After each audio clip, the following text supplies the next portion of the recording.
ಹಸಿಮೆಣಸಿಕಾಯಿ ಸಣ್ಣದಾಗಿ ಹೆಚ್ಚಿಟ್ಕೊಂಡಿದ್ದೀನಿ.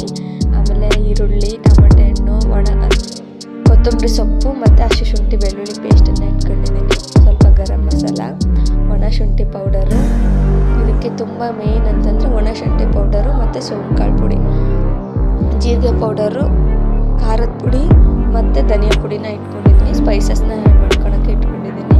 ಒಂದು ಒಲೆ ಮೇಲೆ ಬಾಣಲಿ ಇಟ್ಟು ಅದಕ್ಕೆ ಸ್ವಲ್ಪ ಎಣ್ಣೆ ಹಾಕಿ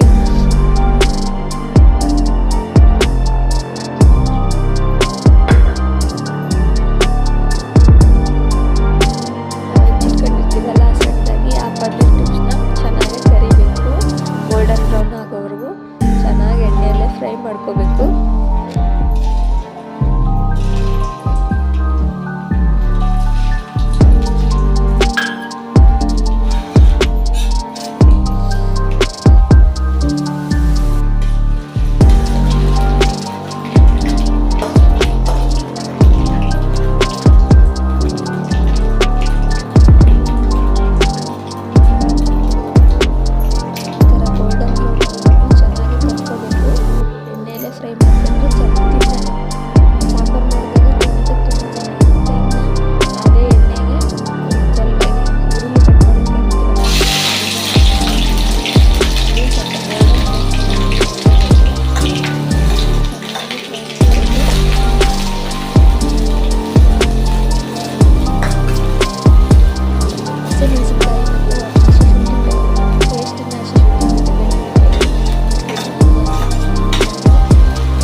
ಜಾರಿಗೆ ನಾನು ಕಟ್ ಮಾಡಿ ಇಟ್ಕೊಂಡಿರ್ತೀನಲ್ಲ ದಪ್ಪದಾಗಿ ಟೊಮೆಟೊ ಹಣ್ಣನ್ನು ಅದನ್ನು ಮಿಕ್ಸಿ ಜಾರಿಗೆ ಹಾಕ್ಕೊಂಡು ಮಿಕ್ಸಿ ಮಾಡ್ಕೊತೀನಿ.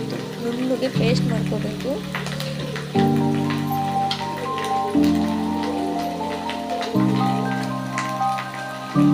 ಸ್ಪೈಸಸ್ನ ಆ್ಯಡ್ ಮಾಡ್ಕೊತೀನಿ. ಚಕ್ಕೆ, ಮೊಗ್ಗು, ಪಲಾವ್ ಎಲೆ, ಲವಂಗ, ಚಕ್ಕೆನ ಆ್ಯಡ್ ಮಾಡಿದ್ದೀನಿ.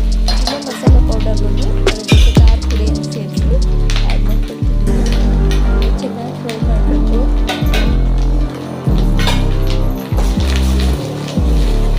ಈಗ ಸ್ಪೈಸಸ್ ಪೌಡರ್ನ ಈ ಥರ ಫ್ರೈ ಮಾಡಿದರೆ ಟೇಸ್ಟ್ ಚೇಂಜ್ ಆಗುತ್ತೆ ಅಂತ ತುಂಬ ಚೆನ್ನಾಗಿ ಆಗುತ್ತೆ ಅಂತಾರೆ.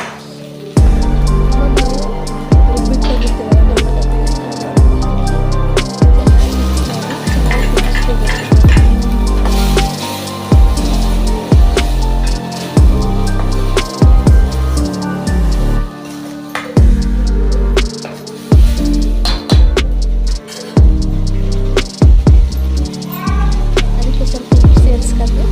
ಕುದಿಯಕ್ಕೆ ಬಿಟ್ಬಿಡ್ಬೇಕಂತ ಚೆನ್ನಾಗಿ ಆ ಥರದ್ದು ಎಣ್ಣೆಯೆಲ್ಲ ಕ್ಲೀನಾಗಿ ಬರಬೇಕು. ಅಷ್ಟು ಚೆನ್ನಾಗಿ ಕುದಿಸ್ಕೊಳೋದ್ರಿಂದ ಲಾಲ್ ಪನ್ನೀರ್ ತುಂಬ ಚೆನ್ನಾಗಿ ಬರುತ್ತೆ.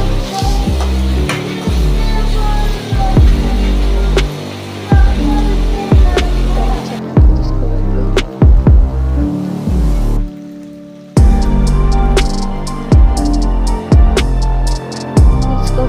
ಕುದಿಸ್ಕೊಂಡ್ಮೇಲೆ ನಾವು ಫ್ರೈ ಮಾಡಿ ಪನ್ನೀರ್ನ ಅದರೊಳಗೆ ಸೇರಿಸ್ಬೇಕು. ಸೇರಿಸಿ ಅದನ್ನ ಒಂದ್ಸತಿ ಈ ಥರ ಮಿಕ್ಸ್ ಮಾಡಿ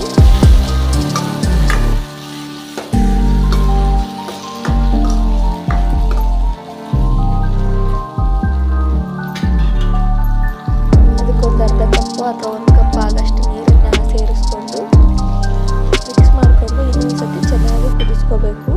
ಪನ್ನೀರ್ ಸ್ವಲ್ಪ ಸಾಫ್ಟ್ ಆಗಬೇಕಲ್ವಾ, ಅದಕ್ಕೋಸ್ಕರ ಅದನ್ನು ಇನ್ನೊಂದ್ಸತಿ ಕುದಿಸ್ಕೋಬೇಕು. ಚಪಾತಿ ಮಾಡೋಕ್ಕಂತ ಪಾಲಕ್ನ ಬೇಯಿಸಿ ಅದನ್ನು ರುಬ್ಬಿ ಗೋಧಿ ಹಿಟ್ಟಿಗೆ ಮಿಕ್ಸ್ ಮಾಡ್ಕೊಂಡು ಕಲಿಸ್ಕೊತಾ ಇದ್ದೀನಿ.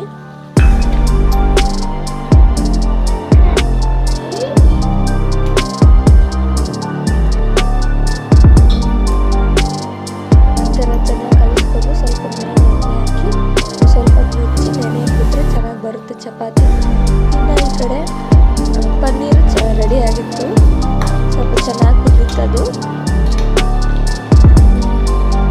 ಅದಕ್ಕೆ ನಾನು ಮೇಯ್ನಾಗಿ ಒಣ ಶುಂಠಿ ಪೌಡ್ರ್ ಒಂದು ಅರ್ಧ ಸ್ಪೂನಷ್ಟು ಒಣ ಶುಂಠಿ ಪೌಡ್ರನ್ನ ಆ್ಯಡ್ ಮಾಡ್ತಾಯಿದ್ದೀನಿ. ಮತ್ತು ಇನ್ನೊಂದು ಅರ್ಧ ಸ್ಪೂನ್ ಆಗೋಷ್ಟು ಸೋಂಕಾಳನ್ನ ಪುಡಿ ಮಾಡ್ಕೊಂಡು ಇಟ್ಕೊಂಡಿದ್ದೆ, ಅದನ್ನು ಆ್ಯಡ್ ಮಾಡ್ತಾಯಿದ್ದೀನಿ. ಅದನ್ನು ಆ್ಯಡ್ ಮಾಡಿ ಚೆನ್ನಾಗಿ ಫ್ರೈ ಮಾಡಿಕೊಂಡು ಮಿಕ್ಸ್ ಮಾಡಿ ಫ್ರೈ ಮಾಡ್ಕೋಬೇಕು.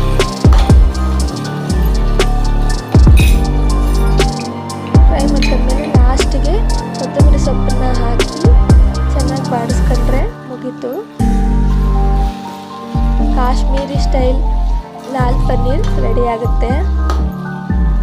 ನಾನು ಮೊದಲನೇ ಸಲ ಮಾಡಿದ್ದೀನಿ, ಹಿಂಗಾಗಿತ್ತು ಏನೋ ಗೊತ್ತಿಲ್ಲ.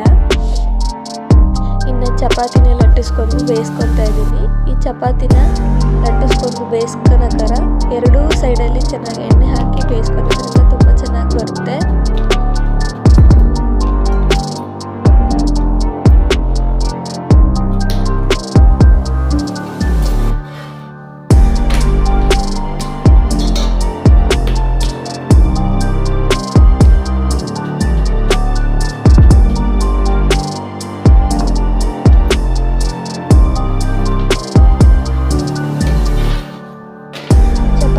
ರೆಡಿ ಮಾಡ್ಕೊಂಡು ಊಟದ ತಟ್ಟೆನ ರೆಡಿ ಮಾಡ್ಕೊಂಡೆ. ನಾನು ಇವತ್ತು ಮಾಡಿದ ರೆಸಿಪಿ ತುಂಬ ಚೆನ್ನಾಗಿತ್ತು. ನೀವು ಕೂಡ ಮನೆಯಲ್ಲಿ ಟ್ರೈ ಮಾಡಿ ನೋಡಿ ಒಂದ್ಸಲ.